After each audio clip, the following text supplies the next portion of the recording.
Welcome to Best Story. अवोल फकीर Jainulabdeen Abdul Kalam APJ Abdul Kalam, जो missile man और जनता के राष्ट्रपति नाम से भी जाने जाते हैं, भारतीय गणतंत्र के 11वें निर्वाचित राष्ट्रपति थे। वे भारत के पूर्व राष्ट्रपति, जाने माने वैज्ञानिक और अभियंता इंजीनियर के रूप में विख्यात थे। उन्होंने सिखाया, जीवन में चाहे जैसे भी परिस्थिति क्यों न हो, पर जब आप अपने सपने को पूरा करने की ठान लेते हैं तो उन्हें पूरा करके ही रहते हैं। अब्दुल कलाम मसूदी के विचार आज भी युवा पीढ़ी को आगे बढ़ने के लिए प्रेरित करते हैं। इन्होंने मुख्य रूप से एक वैज्ञानिक और विज्ञान के व्यवस्थापक के रूप में 4 दशकों तक रक्षा अनुसंधान एवं विकास संगठन DRDO और भारतीय अंतरिक्ष अनुसंधान संगठन ISRO संभाला व भारत के नागरिक अंतरिक्ष कार्यक्रम और सैन्य मिसाइल के विकास के प्रयासों में भी शामिल रहे। इन्हें बैलिस्टिक मिसाइल और प्रक्षेपण यान प्रौद्योगिकी के विकास के कार्यों के लिए भारत में मिसाइल मैन के रूप में जाना जाता है। इन्होंने 1974 में भारत द्वारा पहले मूल परमाणु परीक्षण के बाद से दूसरी बार 1998 में भारत के पोखरान द्वितीय परमाणु परीक्षण में एक निर्णायक संगठनात्मक, तकनीकी और राजनीतिक भूमिका निभाई। कलाम सत्तारूढ़ भारतीय जनता पार्टी व विपक्षी भारतीय राष्ट्रीय कांग्रेस दोनों के समर्थन के साथ 2002 में भारत के राष्ट्रपति चुने गए। 5 वर्ष की अवधि की सेवा के बाद वह शिक्षा, लेखन और सार्वजनिक सेवा के अपने नागरिक जीवन में लौट आए। इन्होंने भारत रत्न, भारत के सर्वोच्च नागरिक सम्मान सहित कई प्रतिष्ठित पुरस्कार प्राप्त किए। 15 अक्टूबर 1931 को धनुषकोडी गांव रामेश्वरम, तमिलनाडु में एक मध्यम वर्ग मुस्लिम अंसार परिवार में इनका जन्म हुआ। इनके पिता जैनुलाब्दीन न तो ज्यादा पढ़े लिखे थे, न ही पैसे वाले थे। इनके पिता मछुआरों को नाव किराए पर दिया करते थे। अब्दुल कलाम संयुक्त परिवार में रहते थे। परिवार की सदस्य संख्या का अनुमान इस बात से लगाया जा सकता है कि यह स्वयं 5 भाई एवं 5 बहन थे और घर में 3 परिवार रहा करते थे। अब्दुल कलाम के जीवन पर इनके पिता का बहुत प्रभाव रहा। वे भले ही पढ़े लिखे नहीं थे, लेकिन उनकी लगन और उनके दिए संस्कार अब्दुल कलाम के बहुत काम आए। 5 वर्ष की अवस्था में रामेश्वरम की पंचायत के प्राथमिक विद्यालय में उनका दीक्षा संस्कार हुआ था। उनके शिक्षक यादुराय सोलोमन ने उनसे कहा था कि जीवन में सफलता तथा अनुकूल परिणाम प्राप्त करने के लिए तीव्र इच्छा, आस्था, अपेक्षा, इन 3 शक्तियों को भलीभांति समझ लेना और उन पर प्रभुत्व स्थापित करना चाहिए। 5वीं कक्षा में पढ़ते समय उनके अध्यापक उन्हें पक्षी के उड़ने के तरीके की जानकारी दे रहे थे, लेकिन जब छात्रों को समझ नहीं आया तो अध्यापक उनको समुद्र तट ले गए, जहां उड़ते हुए पक्षियों को दिखाकर अच्छे से समझाया। इन्हीं पक्षियों को देखकर कलाम ने तय कर लिया कि उनको भविष्य में विमान विज्ञान में ही जाना है। कलाम के गणित के अध्यापक सुबह ट्यूशन लेते थे, इसलिए वह सुबह 4 बजे गणित की ट्यूशन पढ़ने जाते थे। अब्दुल कलाम ने अपनी आरंभिक शिक्षा जारी रखने के लिए अखबार वितरित करने का कार्य भी किया था। कलाम ने 1950 में मद्रास इंस्टीट्यूट ऑफ टेक्नोलॉजी से अंतरिक्ष विज्ञान में स्नातक की उपाधि प्राप्त की है। स्नातक होने के बाद उन्होंने हावरक्राफ्ट परियोजना पर काम करने के लिए भारतीय रक्षा अनुसंधान एवं विकास संस्थान में प्रवेश किया।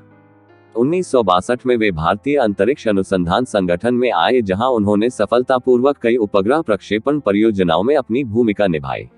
परियोजना निदेशक के रूप में भारत के पहले स्वदेशी उपग्रह प्रक्षेपण यान SLV-3 के निर्माण में महत्वपूर्ण भूमिका निभाई, जिससे जुलाई 1982 में रोहिणी उपग्रह सफलतापूर्वक अंतरिक्ष में प्रक्षेपित किया गया था। 1972 में वे भारतीय अंतरिक्ष अनुसंधान संगठन से जुड़े। अब्दुल कलाम को परियोजना महानिदेशक के रूप में भारत का पहला स्वदेशी उपग्रह SLV तृतीय प्रक्षेपास्त्र बनाने का श्रेय हासिल हुआ। 1980 में इन्होंने रोहिणी उपग्रह को पृथ्वी की कक्षा के निकट स्थापित किया था। इस प्रकार भारत भी अंतर्राष्ट्रीय अंतरिक्ष क्लब का सदस्य बन गया। इसरो लॉन्च व्हीकल प्रोग्राम को परवान चढ़ाने का श्रेय भी इन्हें प्रदान किया जाता है। कलाम ने स्वदेशी लक्ष्य भेदी नियंत्रित प्रक्षेपास्त्र गाइडेड मिसाइल्स को डिजाइन किया। इन्होंने अग्नि एवं पृथ्वी जैसे प्रक्षेपास्त्रों को स्वदेशी तकनीक से बनाया था।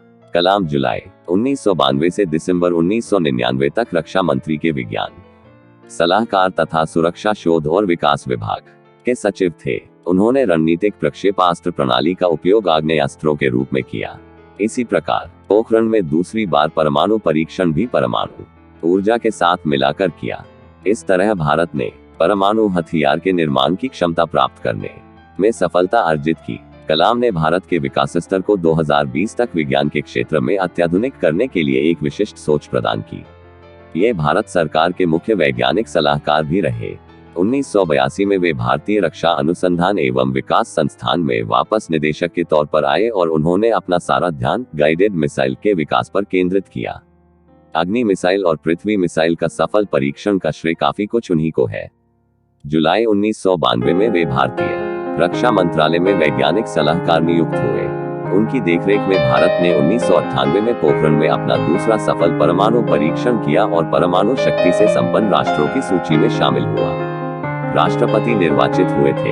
इन्हें भारतीय जनता पार्टी समर्थित एनडीए घटक दलों ने अपना उम्मीदवार बनाया था, जिसका वाम दलों के अलावा समस्त दलों ने समर्थन किया।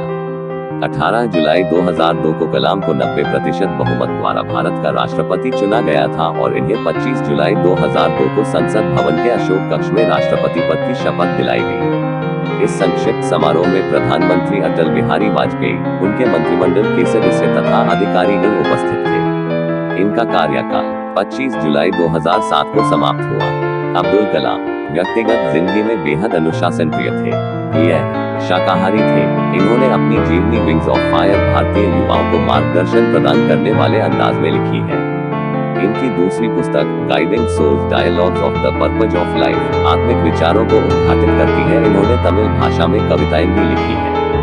ये भी ज्ञात हुआ है कि दक्षिणी कोरिया में इनकी पुस्तकों की काफी मांग है और वहाँ इन्हें बहुत अधिक पसंद किया जाता है। यूँ तो अब्दुल कलाम राजनीतिक क्षेत्र के व्यक्ति नहीं थे, लेकिन राष्ट्रवादी सोच और राष्ट्रपति बनने के बाद भारत की कल्याण संबंधी नीतियों के कारण इन्हें कुछ हद तक राजनीतिक दृष्टि से संपन्न माना जा सकता है। इन्होंने अपनी पुस्तक इंडिया 2020 में अपना दृष्टिकोण स्पष्ट किया है। ये भारत को अंतरिक्ष विज्ञान के क्षेत्र में दुनिया का सिरमौर राष्ट्र बनते देखना चाहते थे और इसके लिए इनके पास एक कार्य योजना भी थी। परमाणु हथियारों के क्षेत्र में यह भारत को सुपर पावर बनाने की बात सोचते रहे थे। वह विज्ञान के अन्य क्षेत्रों में भी तकनीकी विकास चाहते थे। कलाम का कहना था कि सॉफ्टवेयर का क्षेत्र सभी वर्जनाओं से मुक्त होना चाहिए ताकि अधिकाधिक लोग इसकी उपयोगिता से लाभान्वित हो सके। ऐसे में सूचना तकनीक का तीव्र गति से विकास हो सकेगा। वैसे इनके विचार शांति और हथियारों को लेकर विवादास्पद है। 27 जुलाई 2015 की शाम अब्दुल कलाम भारतीय प्रबंधन संस्थान शिलोंग में रहने योग्य ग्रह पर एक व्याख्यान दे रहे थे जब उन्हें जोरदार कार्डियक अरेस्ट दिल का दौरा हुआ और ये बेहोश होकर गिर पड़े। लगभग 6:30 बजे गंभीर हालत में इन्हें बेथानी अस्पताल में आईसीयू में ले जाया गया और 2 घंटे के बाद इनकी मृत्यु की पुष्टि कर दी गई। अस्पताल के सीईओ जॉन साइलो ने बताया कि जब कलाम को अस्पताल लाया गया तब उनकी नब्ज और ब्लड प्रेशर साथ छोड़ चुके थे। अपने निधन से लगभग 9 घंटे पहले ही उन्होंने ट्वीट करके बताया था कि वह शिलोंग आईआईएम में लेक्चर के लिए जा रहे हैं। कलाम अक्टूबर 2015 में 84 साल के होने वाले थे।